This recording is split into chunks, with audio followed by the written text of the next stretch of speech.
Hi, my name is Michael Thierrault and I play Gollum. Gollum is the catalyst in the story who sets the ball moving, so to speak. In playing Gollum, you're sort of dealing with two different characters, two different sides of one person's personality.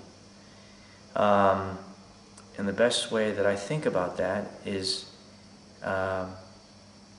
it's like somebody at odds with himself. One of the challenges with this part was helping an audience to relate, finding the way that an audience could relate with the character and finding something in him that is at its core human. And with Gollum, I think the idea of addiction is something that many people suffer from. And if you're going to take an extreme type of addiction and model after that, for me it would be modeling it after a drug addict and who desperately needs his fix, which is the ring. And that will justify any type of action, acting like a child, acting violent, acting subservient. It justifies all that, and it's also something at its core that we can all sort of relate to. Not being a drug addict, of course, but being wanting something and needing something so bad that you act irrationally. I think as children we often do that. We really, really, really want that toy, and we can be completely over the top about it.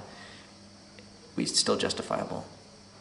When I read through the books, Peter Darling, who's the choreographer, he emailed me and he thought one of the really interesting concepts in the book was that Gollum and Smeagol seem to be very, very interested in the ground. Smeagol sort of finds his way under a mountain because he's interested in looking under things and seeing beginnings of things, so he's always looking down. And if someone spent hundreds and hundreds of years, I sort of went with that, as if someone has spent all that time, hundreds of years, focusing on down, these muscles probably atrophy. And it becomes a fact that lifting the head is a big, big effort. So if you see the show, you'll hopefully notice that especially for Smeagol, raising the head is going to be really, really difficult, and so you can't. If these muscles are dead, you're not going to raise your head with your neck. It's too easy. You don't have these muscles to work with, so you're going to find somewhere in your body to heave the head up. So often, I think of it coming from here. So if you're going to come from here, it's like and the head's up, and then you're trying really hard to keep it balanced, and every once in a while it just drops because it's just too heavy, and then you could get it back up again, and then it falls. So when it's up, often that's Gollum, because Gollum can keep it's strong. And if you think of Gollum as being the one sort of if he's ripping himself out of bondage and he's finding himself and his balance, he's working really hard to keep his balance.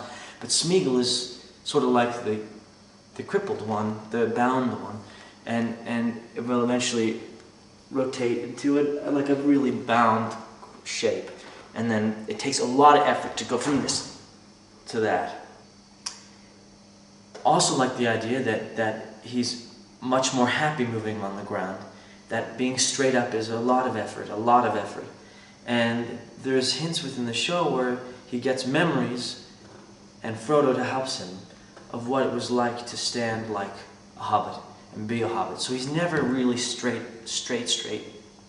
like this, like you and I.